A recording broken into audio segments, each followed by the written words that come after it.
right, Kayla Harrison, always a pleasure to catch up with you. I got to ask, though, for the official introduction, do you want undefeated, defending champ, or do you want number 2 seed, giving you a little bit of an underdog status? So, listen to you, already talking shit. You can call me whatever you want, but at the end of the day, I'm going to be a winner, so it doesn't matter. I love it. I love it. Take ownership of what you've done. I like that. I like that. Let's ask about the performance. I know you had a lot of respect for Cindy going in, but you went out there and did what you needed to do. You went out and got her out of there quick fashion. Overall, I know you're a perfectionist. Thoughts on your performance? Yeah, I mean, I was okay with it. There are some things that I need to work on. She almost tipped me over at one point when we were on the ground. So I talked to my coaches about that. We rewatched the fight, went over the video and the tape and stuff, and yeah, there's some holes, of course, but I'm not the perfect fighter. I don't think anyone is. So it's good that I have stuff to work on, and just keeps me hungry, keeps me humble. What would it take? I mean, would there ever be a performance that you walk out of there and go, "Yep, that was it. That was the one right there"? Probably not. No, no, probably not. Fair enough. Well, that's if I did like a Masvidal 5-second KO, I would probably have nothing to complain about. But other than that, I don't think I'll ever be satisfied. No, listen, I think that's a great trait. I think when people are always trying to get better, that's what drives them to improve even more. So I think that's fantastic. Although there does have to come a time where you sit back and do, appreciate what you've accomplished, right? I mean, there is that danger of never soaking it in and saying, you know what, I have accomplished quite a bit. Yeah, when I'm done, I do it now in judo. I sit back and I look at what I accomplished in judo and I say, wow, that was pretty badass. Like, look at you did it. Now that I'm retired, but I'm not where I want to be in MMA yet. So until then, I won't rest until I'm done. You can't stop me. Not until I say I'm done. Then I'll be like, all right, I did a good job. I love it. All right, so that earns you a matchup with Jenna Fabian, a striker. Give me your thoughts on what you've seen out of Jenna Fabian this far. Have you been studying her? Have you been watching? What's your thoughts on her? Well, I actually was supposed to fight Jenna in the semifinals of the first tournament in 2019, and she pulled out, got sick, something happened. So we had a last-minute opponent change on that one. So I've been watching her for a long time, been preparing for her, been ready for her. It's a classic, matchup of grappling versus striking, and we're actually both southpaws as well, so that makes it interesting. And I'm looking forward to a good fight. I'm going to go out there, I'm going to instill my will. There's no secret to what I'm going to do. Everybody knows it, but good luck trying to stop it. I love it. And then, of course, on the other side of the bracket, we know that we have Larissa Pacheco versus Taylor Gordado as well. You had said before you believe Pacheco is the second best in the tournament. You're probably going to end up with her again. Yep. Do you feel that still? I mean, do you feel it's inevitable? I guess anything can happen in MMA, but I mean, do you give Gordado a chance at all for the upset, or are you just pretty much saying it's going to be Pacheco again? I think Gordado had a really good amateur record before she kind of stopped competing. Mike had done some research on her. He thinks that she's pretty good. I think that she's pretty good. It's a fight. Anything can happen. You never know. But I think that Pacheco's been improving steadily, slowly climbing, getting better and better. She was really young when she was in the first tournament. She's only gotten better since then. And I think stronger, more powerful. She has a lot more confidence in her striking and things like that. So I think it's going to be pretty tough for anyone to take her out. Yeah, no question about it. I think it ends up being about 8 weeks or so between fights. So how do you handle things? I mean, did you just jump right back into camp, or do you take a little time away, rest up a little bit? What was the play? Yeah, no, I took a week off after the fight just to clear my head, sort of just all the bumps and bruises. 2 camps back to back. Getting a little burnt out is inevitable. I think that I put a lot of pressure on myself. I don't skip training. I don't skip practice. So all of that stuff starts to add up. And my coaches agreed I should just take a week off, relax, kind of unwind, and then get back at it. So nice. So is it basically training camp right now, or is it just kind of light work? What is it? No, I got back to the gym this week. I actually got sick this week. There's been a lot of outside stress going on, so that never helps. But no, we're back in camp. We're back in training, and obviously Mike is at Dustin's fight this week, but Mako and Anderson are here, so we've been training, and it's there's not like I could basically go to the gym every day and do what I'm supposed to do. Like it's not You don't have to hold my hand. I like it when you hold my hand, but you don't have to hold my hand, so it's all good. Very nice. Hey, you mentioned Mike and Dustin being out here in Vegas for UFC 264. Can I assume you'll be tuned in on Saturday night? What happens there? Of course. Oh, Dustin's going to knock him out. It's over. Nice. Do you guys do like a big party at ATT or just kind of watch it at the house, or what's the plan? No, well, it just depends. It's always usually dependent on what Dan is doing. And Dan, of course, is going to this fight. So I'm not tagging along just because I just took a week off. I don't want to travel when I'm getting right back into camp, and I've been sick. So I'm not tagging along for this one. We'll be there in spirit, though, and of course I'll be watching at home. Staying up way past my bedtime, but it's What's Dustin's presence mean in the gym? I mean, obviously you have so many quality athletes there at American Top Team and so many high-level athletes, but I don't know. I feel like Dustin's really coming into his own right now, a veteran of the game. What's his presence like in the gym? Yeah, he's a leader. He's a leader on the mat and off the mat. You know, the way he handles himself, the way he carries himself. He's humble. He's hungry. He's, gracious in victory and defeat.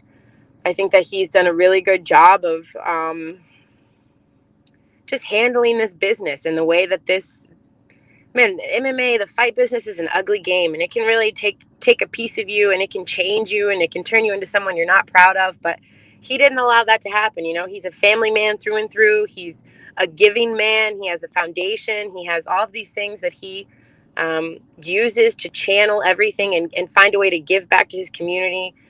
So he takes his platform and he uses it to do the most good. And I think to me, that's what being a fighter, that's what being an athlete, that's what being a role model is all about. So I have nothing but respect for Dustin. I look up to him a lot. I aspire to be like him, both, in my personal life and when I fight. He's also a hell of a fighter. Like, he goes out there and you never know, like, he's crazy. He has a game plan, but sometimes he's like, no, we're just going to brawl. We're just going to do this. I know that I'm a bad mother and I'm going to take you out. And that is so scary. And I can't imagine being his coach, but it's also, that's just who he is as a person, like, you can't keep him down. He's always going to be the dog in the fight. And I don't have enough good things to say about Dustin. I really, really admire him, really look up to him. That's awesome. Well said. Well, it's a big fight. So the playoffs, great thing about the playoffs, Florida, right? So I'm assuming that means no bubble. I'm assuming that means easier life. I'll stay at the gym. I'll sleep in the dorm. No, it's going to be right here in the backyard, so I'm pretty pumped about that. Not a lot of travel, low key. Of course, it's going to be 20 minutes from the gym, so hopefully a lot of fighters are able to attend. I don't even know if they're having fans or not. I have no idea, but if they are, it's going to be a packed house. That's awesome. It's a crazy season, right? We talked about all the big name additions that came to the PFL, brought a lot of attention, but no Fabricio Verdum, no Anthony Pettis. They didn't make the playoffs. What'd you think when you saw these big names, that they came and they didn't make the playoffs? What did you think of that? Because I think a lot of us were surprised. I wasn't surprised. I wasn't surprised because I knew what they were getting paid, and I knew I think that if you watch the fight game, if you follow MMA closely or at all, you kind of know they're winding down in their careers, right? Like, they're not these young up and coming superstars. They're kind of at the tail end of their superstardom, and that's not a knock on them. I'm not trying to, I give them all the respect in the world for coming out, putting on a hell of a fight, putting on shows, and wanting to climb a new mountain and achieve new goals. But I wasn't surprised personally. Yeah, I think they had bigger targets on their back than maybe they even realized, and these young, hungry killers want to make a name out of them. Yeah, for sure. And I think it's also like, it's different in the PFL. Like, every single fight counts, every single round counts. Every single, like you said, I'm the second seed. It's not because I didn't have great performances. It's because I didn't finish fast enough, like, that's every second counts in the PFL. So it's a different, you have to have a little bit different strategy. I think you have to have a little bit different approach. And especially on the men's side, I mean, all of those guys are like, I feel like one thing about it, the PFL that's so great is there's no such thing as a boring fight. Everyone's coming out there. They have life-changing money on the table. They have an opportunity to change the trajectory of their lives, their families' lives, their careers. You're on ESPN. You're fighting for $1 million. Like, these are all big things. And you'd be crazy not to make the most of that opportunity. So I give props to the guys who went out there and did that. And now they're in the playoffs and they're one step closer to changing their lives. Yeah, $1 million can make a big change in somebody's life, especially if it's been on that grind. It's different this year, especially as you said, the men's side. There's no 2 fights in one night anymore, and Yep. I think that really is interesting this year. I think it may change things. I'm curious what you think. I mean, I know you spent your life going through tournaments and competing multiple times in one day. Yeah. But obviously, you have to modify the rules a little bit when you do it in MMA. So what do you think? Is this a good thing that we're not doing these 2 fights in one night? I mean, I know you haven't had to go through it personally, but just as a fan and somebody that knows the league in and out, do you like that we're not doing it this year, or do you wish it was the 2 fights in one night? I mean, I go back and forth on it. I personally would never want to have 2 MMA fights in one night because I know the mental and physical strain that just going through one fight puts on my body. And you think, I have these super dominant performances, but I always come out with something hurting. Like, it's not like you go in there and you don't get touched. No matter what, you're going to be a little bit beat up. Mike Brown loves them. He loves the aspect of 2 fights in one night. He gets so excited about that. So I go back and forth on it. I think for the health of the players overall, for the health of the fighters, I think it's better to just have one fight.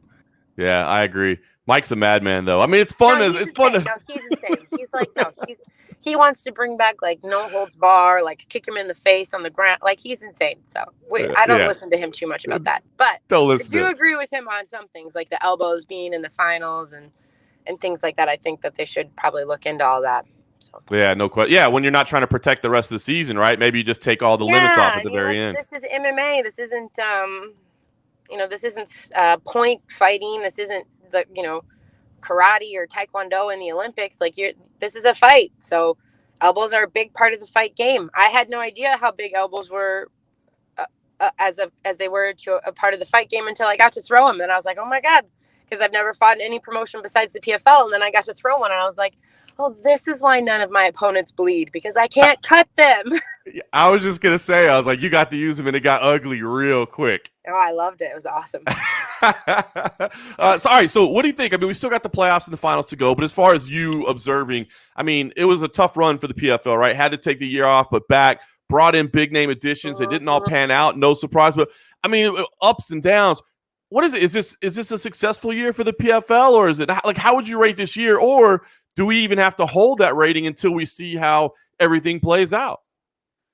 No, I mean, I think it's a successful year for the PFL. I think that overall the product has gotten much better if you look at it. Just from production standpoint, the production of the PFL has become pretty top notch, pretty top tier, I would say, in the MMA world. The fighters are getting better and better. There's closer and closer fights. It's hard to. There's not this crazy one-sided or people you don't never heard of. It's getting bigger and better every year. I would say the viewership has gone up. I know for a fact that the viewership has gone up on my fights. So I'm sure it's gone up on other fights as well. So yeah, I think it's been a successful year thus far for the PFL, and hopefully they're able to continue to build on this momentum. Yeah. And you've openly said, of course, that the end of your contract is the end of this year. So I'm curious, like, what do you do? Do you say, don't talk to me until this is over because I don't want to be distracted by that? Or do you initiate it? Do you want to fight it out? What do you think the play is? No, we've already had some discussions. I've talked to the PFL. They're very, it's no secret that they want me to sign and continue working with them. And for me, of course, I'm very grateful for that. I think it's a huge honor that they want to continue working with me. I have no hard feelings or bad feelings towards the PFL.